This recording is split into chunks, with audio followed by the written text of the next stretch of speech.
Hi అండి, అందరికీ నమస్కారం. మాధవి కిచెన్.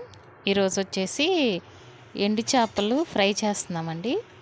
ఈ ఎండు చేపలు ఫ్రై చేసుకుంటే ఇది అయితే మనం పప్పులోకి అలాగే సాంబార్లోకి కూడా మంచిగా నంచుకుని తినొచ్చు. అలాగే మనం అన్నంలో కూడా కలుపుకోవచ్చండి. ఇప్పుడైతే ఎలా చేయాలో చూద్దాము. ఒక కడాయి తీసుకుని అందులో ఒక స్పూను అంటే ఒక టేబుల్ స్పూన్ వచ్చేసి ఆయిల్ వేసుకోవాలి.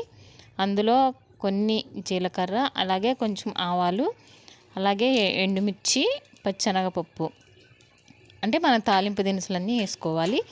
అవి వేగాక కొంచెం కరివేపాకు వేసుకుని కొంచెం వేగిన తర్వాత ముందుగా మనం మంచిగా కడుక్కుని చిన్న ముక్కలుగా కట్ చేసుకున్న ఎండు చేప ముక్కలు అయితే వేసుకోవాలి.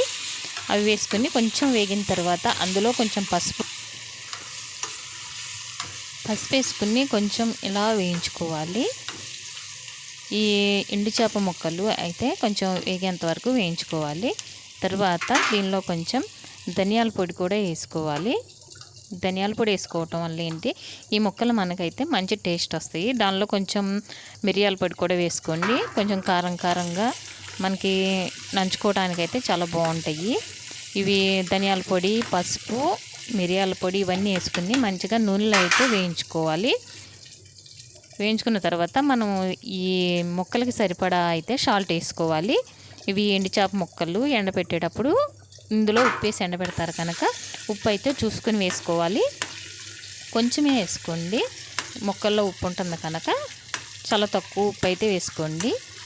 వేసుకుని ఇది కూడా మంచిగా కొంచెంసేపు 2 నిమిషాలు అయితే ఇలా కలుపుకోవాలి. కలుపుకొని మంచిగా వేగిన తర్వాత ఈ ఎండు చేప ముక్కలు అందులోకి అయితే మన టేస్ట్కి సరిపడా కొంచెం కారం కూడా అయితే వేసుకోవాలి. కొంచెం కారం వేసుకుందాము.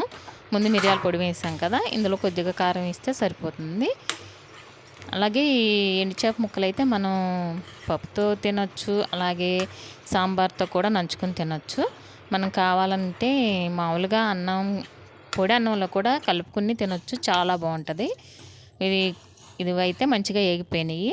కారం వేసాక ఒక 5 నిమిషాలు మాత్రమే ఉంచుకోండి, ఎందుకంటే కారం మాడిపోతుంది ఎక్కువసేపు ఉంచితే.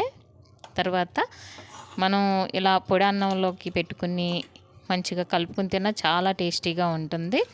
మనకి కూర ఏమీ లేనప్పుడు ఇలా కొన్ని ఎండు చేప ముక్కలు అయితే వేయించేసుకుని ఇలా అన్నంతో కలుపుకుని అయితే తినొచ్చు. అలాగే మనం నంచుకోవడానికి పప్పు చేసుకున్నప్పుడు పప్పులోకి నంచుకోవడానికి కావాలంటే ఇలా ఎండు చేపలు ఉన్నాయి అనుకోండి, కొంచెం వేయించుకుని మనం నంచుకున్నా కానీ చాలా టేస్టీగా ఉంటుంది. మీరు కూడా